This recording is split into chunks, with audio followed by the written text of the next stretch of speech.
Hallelujah. सभी भाई और बहनों को जय मसीह की। मेरे प्रिय दोस्तों, परमेश्वर का वचन आज कहता है यूहन्ना की पहली पत्री में उसके 1 और 9 में, 1 अध्याय के 9 में परमेश्वर का वचन कहता है, यदि हम अपने पापों को मान ले तो वह हमारे पापों को क्षमा करने और हमें सब अधर्म से शुद्ध करने में विश्वास योग्य और धर्मी है।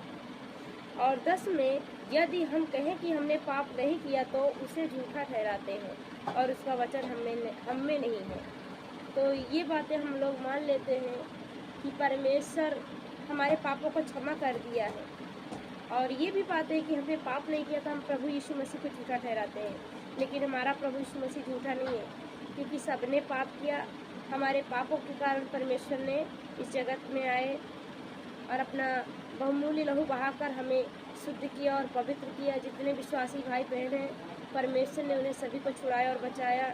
इसीलिए इस वचन के द्वारा परमेश्वर ने कहा है, यदि हर एक व्यक्ति अपने पापों को मान लेता तो परमेश्वर के राज्य के वो वारिस होता है और परमेश्वर उसे अपने राज्य में स्वीकार भी करेगा। इसलिए परमेश्वर के वचन के सच्चाई और गहराई से हमें लोगों को चलना है। हमारे प्रिय भाई और बहनों, परमेश्वर के वचन के अनुसार ही हमें चलना है। परमेश्वर ने हमें जो आज्ञा दी है उसे करना है। परमेश्वर ने हम लोगों को काम दिया है अपने सुसमाचार राज्य को फैलाने के लिए। तो हम अपने शुद्ध मन शुद्ध विवेक से परमेश्वर का काम करें और अपने पापों को प्रतिदिन माना करें, क्योंकि हर एक व्यक्ति से, विश्वासी में किसी न किसी से कुछ न कुछ बातें पाप हो जाता है।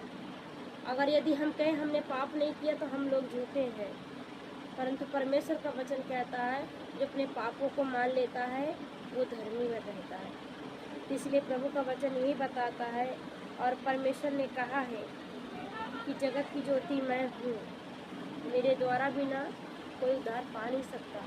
हमें प्रभु यीशु मसीह की बातों को सुनकर उसके पीछे चलना है।